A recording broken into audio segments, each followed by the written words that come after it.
ತುಂಬಾ ಜನ ನನಗೆ ಮೆಸೇಜ್ ಮಾಡ್ತಿರ್ತಾರೆ, ಕಮೆಂಟ್ ಮಾಡ್ತಿರ್ತಾರೆ, ಸರ್ ಇಂಥ ಗಾಡಿ ಬಗ್ಗೆ ಹೇಳಿ, ಅಥವಾ ಈ ಗಾಡಿ ತಗೋಬೋದಾ ಇಲ್ವಾ, ಈ ಕಂಪ್ನಿ ಗಾಡಿ ಚೆನ್ನಾಗಿರುತ್ತಾ ಅಂತ ತುಂಬಾ ಜನ ಕಮೆಂಟ್ಗಳು ಮಾಡ್ತಾರೆ. ನಾನು ಪ್ರತಿಯೊಂದನ್ನು ಇದು ಚೆನ್ನಾಗಿಲ್ಲ ಅಂತ ಹೇಳೋ ಬದಲು ಒಂದು ಒಳ್ಳೆ ಎಲೆಕ್ಟ್ರಿಕ್ ಸ್ಕೂಟರ್ನ ಕಂಡು ಹಿಡಿಯೋದು ಹೇಗೆ ಅಂತ ಹೇಳ್ತೀನಿ.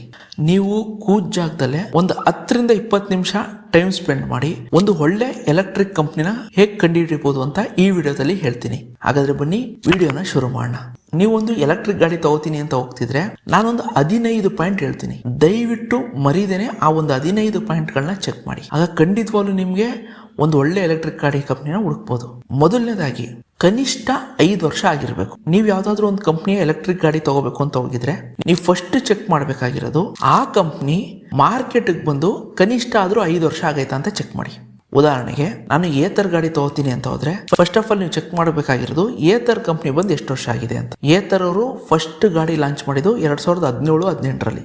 ಹತ್ತತ್ರ ಇಲ್ಲಿವರೆಗೆ 9 ವರ್ಷ ಆಗೈತೆ. ನೀವು ಗಾಡಿ ತಗೋಬಹುದು. ಎಲೆಕ್ಟ್ರಿಕ್ ಸ್ಕೂಟರ್ ಅಂತ ಒಂದು ಕಂಪ್ನಿ ಇದೆ. ಇವರು ಫಸ್ಟ್ ಗಾಡಿನ ಲಾಂಚ್ ಮಾಡಿದ್ದು 2024ರಲ್ಲಿ. ಅಂದ್ರೆ ಇವ್ರು ಬಂದು ಇನ್ನೂ 2 ವರ್ಷ ಆಗಿದೆ ಅಷ್ಟೇ. ಸೊ ಇಂಥ ಗಾಡಿಗಳನ್ನ ಅವಾಯ್ಡ್ ಮಾಡಿ. ಯಾವತ್ತೂ ಅರ್ಥ ಮಾಡ್ಕೊಳ್ಳಿ, ನೀವು ಯಾವುದೇ ಕಂಪ್ನಿ ಗಾಡಿ ತಗೋತೀನಿ ಅಂತ ಹೋದ್ರೆ ಫಸ್ಟ್ ಆಫ್ ಆಲ್ ನೀವು ನೋಡ್ಬೇಕಾಗಿರೋದು ಆ ಕಂಪ್ನಿ ಮಾರ್ಕೆಟ್ಗೆ ಬಂದು ಕನಿಷ್ಠ ಅಂದ್ರೂ 5 ವರ್ಷ ಆಗಿರ್ಬೇಕು. ಆಗ ಮಾತ್ರ ಅವ್ರಿಗೆ ಒಂದು ಒಳ್ಳೆ ಅನುಭವ ಇರುತ್ತೆ. ಇಲ್ಲ ಅಂದ್ರೆ ಸಣ್ಣ ಪುಟ್ಟ ವಿಷಯಗಳಿಗೂ ಕೂಡ ಅವ್ರಿಗೆ ಅನುಭವ ಇಲ್ದಿದಾಗ ನಿಮ್ಗೆ ಸರಿಯಾಗಿ ಸರ್ವಿಸ್ ಸಿಗಲ್ಲ, ತುಂಬಾ ತೊಂದರೆ ಅನುಭವಿಸ್ತೀರಿ. ಎರಡನೇದು, RTO ರಿಜಿಸ್ಟ್ರೇಷನ್ ಆಗಿರುವಂತ ಎಲೆಕ್ಟ್ರಿಕ್ ಗಾಡಿಗಳನ್ನ ಮಾತ್ರ ತಗೊಳ್ಳಿ. ನೀವು ಯಾವುದೇ ಕಂಪ್ನಿ ಗಾಡಿ ತಗೊಳ್ಳಿ ಅಥವಾ ಯಾವುದೇ ಗಾಡಿ ತಗೊಳ್ಳಿ, ಒಂದು ವಿಷಯ ಅರ್ಥ ಮಾಡ್ಕೊಳ್ಳಿ, ಯಾವತ್ತೂ ಅಷ್ಟೇ ಎಲೆಕ್ಟ್ರಿಕ್ ಗಾಡಿಗಳು ತಗೋಬೇಕಾದ್ರೆ RTO ಇಂದ ರಿಜಿಸ್ಟ್ರೇಷನ್ ಆಗಿರೋ ಎಲೆಕ್ಟ್ರಿಕ್ ಗಾಡಿಗಳನ್ನೇ ತಗೊಳ್ಳಿ. ಕೆಲವ್ರು ಏನ್ ಮಾಡ್ತಾರೆ ಗೊತ್ತಾ, ಅನ್ರಿಜಿಸ್ಟ್ರೇಷನ್ ಗಾಡಿಗಳನ್ನ ತಗೋತಾರೆ. ಇದಕ್ಕೆ ಹೆಲ್ಮೆಟ್ ಬೇಡ, ಇದಕ್ಕೆ ಇನ್ಶೂರೆನ್ಸ್ ಬೇಡ, ಇದಕ್ಕೆ ನಂಬರ್ ಪ್ಲೇಟ್ ಬೇಕಾಗಿಲ್ಲ ಅನ್ನೋಂಥ ಗಾಡಿಗಳನ್ನ ತಗೋತೀರಾ. ದಯವಿಟ್ಟು ಅದನ್ನ ಅವಾಯ್ಡ್ ಮಾಡಿ. ಯಾಕೆ ಅಂತ ಅಂದ್ರೆ ಅವೆಲ್ಲ ಚೈನಾ ಗಾಡಿಗಳು. ಅವೆಲ್ಲ ಯೂಸ್ ಅಂಡ್ ಥ್ರೋ ಇದ್ದಂಗೆ, ಎಷ್ಟು ದಿವಸ ಬಾಳಿಕೆ ಬರುತ್ತೆ ಅಷ್ಟು ದಿವಸ ಯೂಸ್ ಮಾಡಿ, ಆಮೇಲೆ ರಿಪೇರಿ ಮಾಡೋಕ್ಕಾಗಲ್ಲ, ಅದನ್ನ ತೆಗೆದು ಎಸ್ಬಿಟ್ಟು ಇನ್ನೊಂದು ತಗೊಳ್ಳಿ. ಆ ರೀತಿ ಆಗುತ್ತೆ. ಆದ್ರಿಂದ ಯಾವತ್ತೂ ಅರ್ಥ ಮಾಡ್ಕೊಳ್ಳಿ, RTO ಇಂದ ರಿಜಿಸ್ಟ್ರೇಷನ್ ಆಗುವಂತ ಗಾಡಿಗಳನ್ನ ಮಾತ್ರ ತಗೊಳ್ಳಿ. ನಂಬರ್ ಪ್ಲೇಟ್ ಇರೋ ಗಾಡಿಗಳನ್ನ ಮಾತ್ರ ತಗೊಳ್ಳಿ. ಇನ್ಶೂರೆನ್ಸ್ಗೆ ದುಡ್ಡು ಖರ್ಚಾಗ್ಬೋದು. RTO ರಿಜಿಸ್ಟ್ರೇಷನ್ ತಗೋತೀನಿ ಅಂದ್ರೆ ಅದಕ್ಕೂ ದುಡ್ಡು ಖರ್ಚಾಗ್ಬೋದು. ಕೆಲವರು ಹೇಳ್ತಾರೆ, ಸರ್ ಇದಕ್ಕೆ ಹೆಲ್ಮೆಟ್ ಬೇಕಾಗಿಲ್ಲ, ಇನ್ಶೂರೆನ್ಸ್ ಬೇಕಾಗಿಲ್ಲ, ರಿಜಿಸ್ಟ್ರೇಷನ್ ಬೇಕಾಗಿಲ್ಲ, ಎಲ್ಲ ದುಡ್ಡು ಉಳಿಯುತ್ತೆ ಅಂತ. ದಯವಿಟ್ಟು ಕ್ಷಮಿಸಿ, ಇಂಥ ಗಾಡಿಗಳನ್ನ ನಾನು ಯಾವತ್ತೂ ರೆಕಮೆಂಡ್ ಮಾಡಲ್ಲ. ದಯವಿಟ್ಟು ಇಂಥ ಗಾಡಿಗಳನ್ನ ತಗೋಬೇಡಿ. ಹೆಲ್ಮೆಟ್ ಹಾಕೊಳ್ಳಿ, ಸೇಫ್ಟಿ. ಇನ್ಶೂರೆನ್ಸ್ ಮಾಡಿಸಿ, ನಾಳೆ ಸಹ ಹೆಚ್ಚು ಕಮ್ಮಿ ಆದರೆ ಹೆಲ್ಪ್ ಆಗುತ್ತೆ. RTO ರಿಜಿಸ್ಟ್ರೇಷನ್ ಮಾಡಿಸಿ, ನಾಳೆ ಸಹ ಹೆಚ್ಚು ಕಮ್ಮಿಗೆ ಕಳ್ತನ ಆದರೆ ಇನ್ನೊಂದಾದರೆ ನಿಮಗೆ ಹೆಲ್ಪಿಗೆ ಬರುತ್ತೆ. ಆದ್ರಿಂದ ನಾನು ಯಾವತ್ತೂ ಅರ್ಥ ಮಾಡ್ಕೊಳ್ಳಿ, ಗಾಡಿ ತಗೋಬೇಕಾದ್ರೆ RTO ಇಂದ ರಿಜಿಸ್ಟ್ರೇಷನ್ ಆಗಿರೋ ಎಲೆಕ್ಟ್ರಿಕ್ ಗಾಡಿಗಳನ್ನ ಮಾತ್ರ ತಗೊಳ್ಳಿ. ಇಂಥ ವಿತೌಟ್ ರಿಜಿಸ್ಟ್ರೇಷನ್ ಗಾಡಿಗಳು ಇರ್ತಾವಲ್ಲ, ಅಥವಾ ವಿತೌಟ್ ರಿಜಿಸ್ಟ್ರೇಷನ್ ಗಾಡಿಗಳನ್ನ ಮಾರ್ತಾರಲ್ಲ ಇಂಥ ಕಂಪ್ನಿಗಳು, ನಾನು ಕಳೆದ 6 ವರ್ಷದಿಂದ ನೋಡಿದ್ದೀನಿ. ಇಂಥ 100 ಕಂಪ್ನಿಗಳು ಬಂದಿದೆ ಹೋಗಿದೆ, ಬಂದ ಪುಟ್ಟ ಅಂತ ಮಾರ್ಕೆಟಿಂದ ಬಂದಷ್ಟೇ ಬೇಗವಾಗಿ ಓಡೋಗಿದೆ. ಆದ್ರಿಂದ ಇಂಥ ಕಂಪ್ನಿಗಳನ್ನ ಅವಾಯ್ಡ್ ಮಾಡಿ. ಮೂರನೇದಾಗಿ, ಸರ್ಕಾರದಿಂದ ಸಬ್ಸಿಡಿ ಸಿಗೋ ಗಾಡಿಗಳನ್ನ ಮಾತ್ರ ತಗೊಳ್ಳಿ. ಈಗ ನೀವು ಯಾವುದೋ ಒಂದು ಕಂಪ್ನಿ ಗಾಡಿ ತಗೋತಾ ಇದ್ದೀರಾ ಅಂತ ಹೋದ್ರೆ ಅದಕ್ಕೆ ಸರ್ಕಾರದಿಂದ ಸಬ್ಸಿಡಿ ಸಿಗುತ್ತೋ ಇಲ್ವೋ ಅಂತ ಫಸ್ಟ್ ಚೆಕ್ ಮಾಡಿ. ಸರ್ಕಾರದಿಂದ 3-4 ರೀತಿ ಸಬ್ಸಿಡಿ ಸಿಗುತ್ತೆ. ಒಂದು PME ಡ್ರೈವ್ ಅಂತ ಸಬ್ಸಿಡಿ ಇದೆ, ಇನ್ನೊಂದು PLI ಅಂತ ಇನ್ನೊಂದು ಸ್ಕೀಮ್ ಇದೆ. ಅದು ಬಿಟ್ರೆ ಸ್ಟೇಟ್ ಗೌರ್ಮೆಂಟ್ಗಳು ಕೂಡ ಸಪ್ರೇಟ್ ಆಗಿ ಸಬ್ಸಿಡಿಗಳನ್ನ ಕೊಡ್ತಾರೆ. ಆದ್ರಿಂದ ಯಾವತ್ತೂ ಅರ್ಥ ಮಾಡ್ಕೊಳ್ಳಿ, ನೀವು ಯಾವ ಕಂಪ್ನಿ ಗಾಡಿ ತಗೋತೀರಾ ಆ ಗಾಡಿಗೆ ಸರ್ಕಾರದಿಂದ ಸಬ್ಸಿಡಿ ಸಿಗುತ್ತೆ ಅಂತ ಚೆಕ್ ಮಾಡಿ. ಯಾಕೆ ಈ ಮಾತು ಹೇಳ್ತಾ ಇದ್ದೀನಿ ಅಂದ್ರೆ, ಸರ್ಕಾರದಿಂದ ನಿಮಗೆ ಸಬ್ಸಿಡಿ ಸಿಗಬೇಕು ಅಂದ್ರೆ ಒಂದು ಕಂಡೀಷನ್ ಇದೆ. ಏನಪ್ಪಾ ಅಂದ್ರೆ, ಕಂಪ್ನಿಯವರು ತಮ್ಮ ಗಾಡಿಯಲ್ಲಿ ಬಳಸುವ ಪಾರ್ಟ್ಸ್ಗಳಲ್ಲಿ 50% ಅಷ್ಟು ಪಾರ್ಟ್ಸ್ಗಳನ್ನ ಇಂಡಿಯಾದಲ್ಲೇ ತಯಾರಿಸಬೇಕು. ಉದಾಹರಣೆಗೆ TVS ಅವರು TVS iQube ಸಬ್ಸಿಡಿ ಸಿಗಬೇಕು ಅಂತ ಅಂದ್ರೆ ಅವರು TVS iQube ಅಲ್ಲಿ ಯೂಸ್ ಮಾಡುವಂಥ ಪಾರ್ಟ್ಸಲ್ಲಿ 50% ಪಾರ್ಟ್ಸ್ಗಳನ್ನ ಅವರು ಇಂಡಿಯಾದಲ್ಲೇ ತಯಾರಿಸಬೇಕು. ಒಂದು ಉಳಿದಿದ್ದು 50% ಬೇಕಾದ್ರೆ ಚೈನಾಯಿಂದನೋ ಅಥವಾ ಕೊರಿಯಾಯಿಂದನೋ ಇಂಪೋರ್ಟ್ ಮಾಡ್ಕೋಬೋದು. ಆದರೆ ಕನಿಷ್ಠ 50% ಅವರು ಇಂಡಿಯಾದಲ್ಲಿ ತಯಾರಿಸಬೇಕು. ಆಗ ಮಾತ್ರ ಅವ್ರಿಗೆ ಸಬ್ಸಿಡಿ ಸಿಗೋದು. ಕೆಲವು ಕಂಪ್ನಿ ಏನು ಗೊತ್ತಾ, 100% ಚೈನಾನೋ ಕೊರಿಯಾಯಿಂದನೋ ಪೂರ್ತಿ ಪಾರ್ಟ್ಸ್ಗಳು ತರ್ತಾರೆ, ಇಲ್ಲಿ ಅಸೆಂಬಲ್ ಮಾಡ್ಬಿಟ್ಟು ಮಾರ್ತಾರೆ.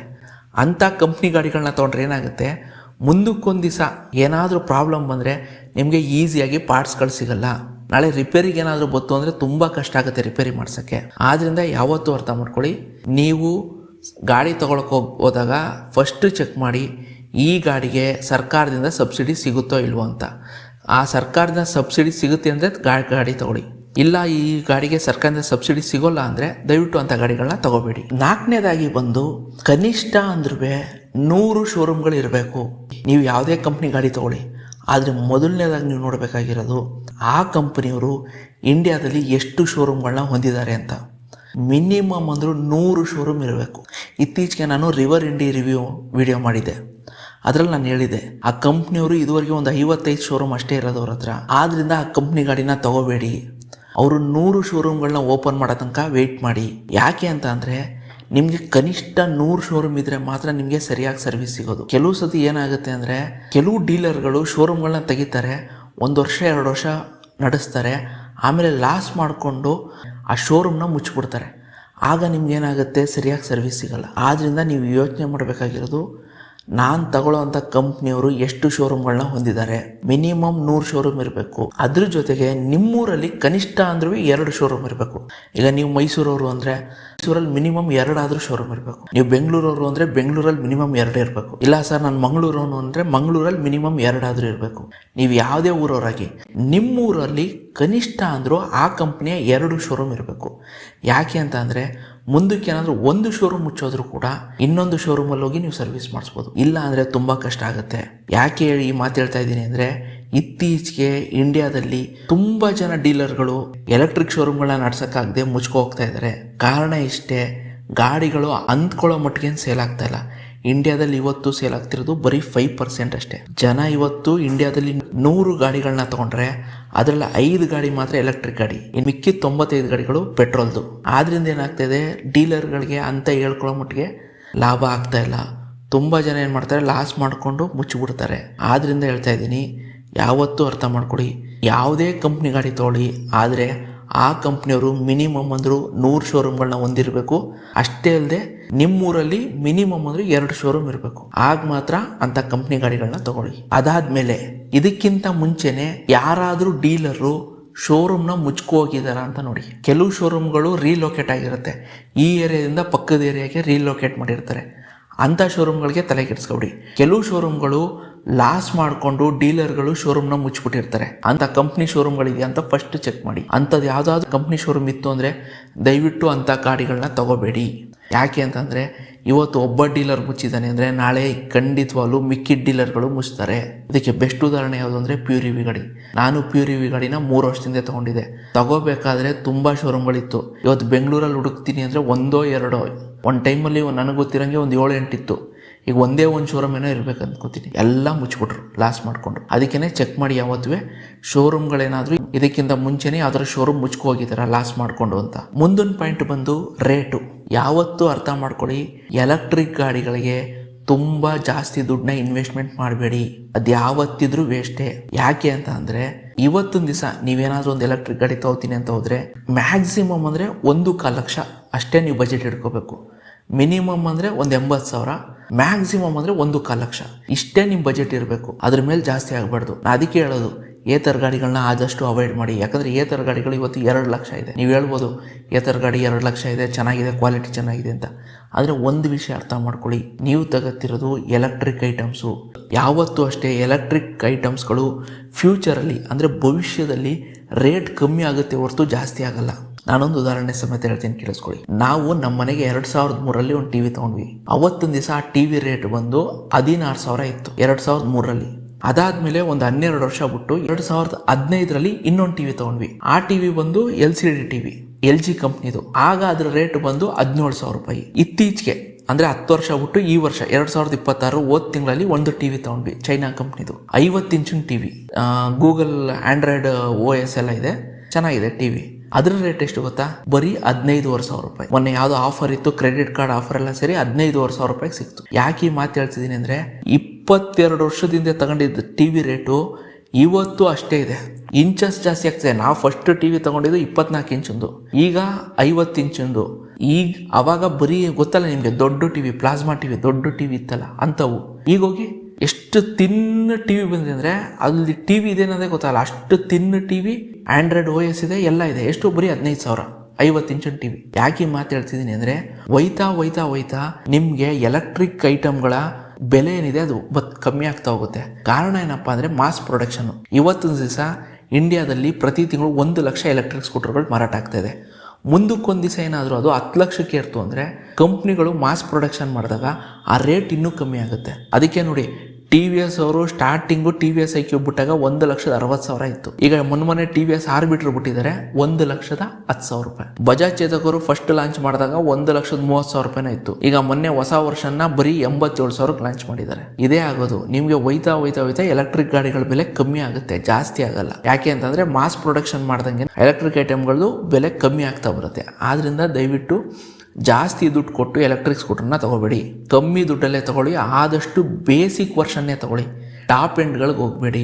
ಟಾಪ್ ಎಂಡ್ಗಳು ಹೌದು ಕೆಲವು ಆಪ್ಷನ್ಗಳು ಕೊಟ್ಟಿರ್ತಾರೆ, ಟಚ್ ಸ್ಕ್ರೀನ್ ಕೊಟ್ಟಿರ್ತಾರೆ, ಮ್ಯಾಪ್ ಕೊಟ್ಟಿರ್ತಾರೆ, ಮ್ಯೂಸಿಕ್ ಕಂಟ್ರೋಲ್ ಕೊಟ್ಟಿರ್ತಾರೆ, ತುಂಬ ಆಪ್ಷನ್ಗಳು ಕೊಟ್ಟಿರ್ತಾರೆ, ಇಲ್ಲ ಅಂತ ಹೇಳಲ್ಲ. ಆದರೆ ಮುಖ್ಯವಾಗಿ ನೀವು ನೋಡಬೇಕಾಗಿರೋದು ಬೆಲೆ. ಕಮ್ಮಿ ದುಡ್ಡಲ್ಲಿ ಮಿನಿಮಮ್ ಅಂದರೆ 80,000, ಮ್ಯಾಕ್ಸಿಮಮ್ ಅಂದರೆ 1,30,000 ಇಷ್ಟರೊಳಗಿರುವಂಥ ಗಾಡಿಗಳನ್ನೇ ತಗೊಳ್ಳಿ, ಅದ್ರ ಮೇಲೆ ಹೋಗಬೇಡಿ.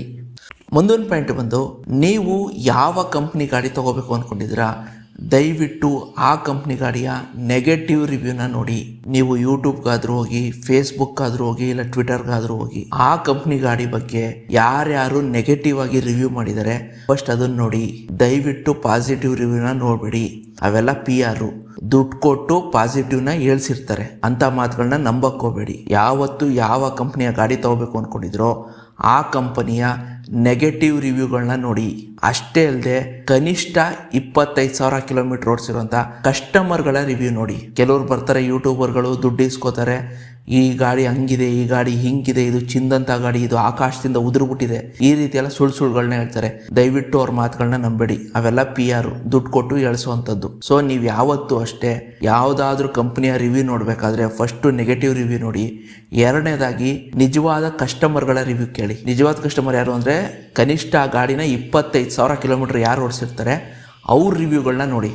ಆಗ ಮಾತ್ರ ನಿಮಗೆ ಆ ಗಾಡಿಯ ರಿಯಾಲಿಟಿ ಗೊತ್ತಾಗೋದು. ಆ ಗಾಡಿ ನಿಜವಾಗ್ಲೂ ಚೆನ್ನಾಗಿದೆಯಾ, ಕಳಪೆ ಆಗಿದೆಯಾ ಅನ್ನೋದು ನಿಮಗೆ ಆಗ ಗೊತ್ತಾಗುತ್ತೆ. ಆದ್ದರಿಂದ ದಯವಿಟ್ಟು ನೆಗೆಟಿವ್ ರಿವ್ಯೂಗಳನ್ನ ಜಾಸ್ತಿ ನೋಡಿ, ಪಾಸಿಟಿವ್ ರಿವ್ಯೂಗಳನ್ನ ನೋಡಿ ಯಾಮಾರಬೇಡಿ. ಮುಂದೊಂದು ಪಾಯಿಂಟ್ ಬಂದು, ನೀವು ಯಾವ ಕಂಪ್ನಿ ಗಾಡಿ ತೊಗೋಬೇಕು ಅಂದ್ಕೊಂಡಿದ್ದೀರಾ ಆ ಕಂಪ್ನಿಗೆ ಏನಾದರೂ ಬೆಂಕಿ ಬಿದ್ದಿದೆಯಾ ಅಂತ ಚೆಕ್ ಮಾಡಿ. ದೊಡ್ಡವ್ರು ಸುಮ್ಮನೆ ಹೇಳ್ತಾರಾ ಬೆಂಕಿ ಕಂಡ್ರೆ ದೂರ ಇರುವಂತ. ನೀವು ಯಾವುದಾದ್ರೂ ಒಂದು ಕಂಪ್ನಿನ ಫೈನಲ್ ಮಾಡಿ ಈ ಕಂಪ್ನಿ ಗಾಡಿ ತಗೋತೀನಿ ಅಂತ ಅನ್ಕೊಂಡಿದ್ರೆ ದಯವಿಟ್ಟು ಆ ಗಾಡಿಗೆ ಹಿಂದೆ ಏನಾದರೂ ಬೆಂಕಿ ಬಿದ್ದಿದೆಯಾ ಅಂತ ಚೆಕ್ ಮಾಡಿ. ಆ ರೀತಿ ನೋಡಕ್ ಹೋದ್ರೆ ಹೀರೋ ವಿಡ ಒಂದೇ ಕಂಪ್ನಿಗೆ ಇದುವರೆಗೆ ಬೆಂಕಿ ಬಿದ್ದಿಲ್ಲ, ಇನ್ನು ಮೆಕ್ಕಿದ ಎಲ್ಲಾ ಕಂಪ್ನಿಗೂ ಬೆಂಕಿ ಬಿದ್ದಿದೆ. ಅರ್ಥ ಆಯ್ತಾ? ಹಾಗಂತ ಹೇಳ್ಬಿಟ್ಟು ನಾನು ತಗೊಳ್ಳಕ್ಕೆ ಹೋಗ್ಬೇಡಿ ಅನ್ನಕ್ಕಾಗಲ್ಲ, ಬಟ್ ಎಚ್ಚರಿಕೆಯಿಂದ ಇರಿ. ಯಾವ ಕಂಪ್ನಿ ಗಾಡಿ ತಗೋತಿದ್ದೀರಾ ಆ ಗಾಡಿಗೆ ಇದಕ್ಕೆ ಹೆಚ್ಚು ಕಮ್ಮಿ ಇಂಡಿಯಾದಲ್ಲಿ 90% ಅಷ್ಟು ಗಾಡಿಗಳಿಗೆ ಬೆಂಕಿ ಬಿದ್ದಿದೆ. ನಾ ಹೇಳ್ತಿಲ್ವಾ, ಹೀರೋ ವಿಡ ಅದು ಬಿಟ್ರೆ ಇನ್ನೊಂದು 2 company, Bounce Infinity, Hero Vida, Bounce Infinity, ಇವೆರಡು ಕಂಪ್ನಿಗೆ ಬಿಟ್ರೆ ಇನ್ನೆಲ್ಲಾ ಕಂಪ್ನಿಗೂ ಬೆಂಕಿ ಬಿದ್ದಿದೆ ನನಗೆ ಗೊತ್ತಿರೋ ಮಟ್ಟಿಗೆ. ಅಕಸ್ಮಾತ್ ನಿಮಗೂ ಯಾವ್ದಾರ ಕಂಪ್ನಿಗಳು ಬೆಂಕಿ ಬೀಳ್ದಿರೋ ಕಂಪ್ನಿ ಗೊತ್ತಿದ್ರೆ ದಯವಿಟ್ಟು ಕಮೆಂಟ್ ಮಾಡಿ ತಿಳಿಸಿ. ಹೆಚ್ಚು ಕಮ್ಮಿ ಆದ್ರಿಂದ ನೀವು ಯಾವ ಕಂಪ್ನಿ ಗಾಡಿ ತಗೋಬೇಕು ಅಂದ್ಕೊಂಡಿದ್ರೆ ಆ ಕಂಪ್ನಿಗೆ ಏನಾದರೂ ಬೆಂಕಿ ಬಿದ್ದಿದೆಯಾ ಅದನ್ನು ಚೆಕ್ ಮಾಡಿ.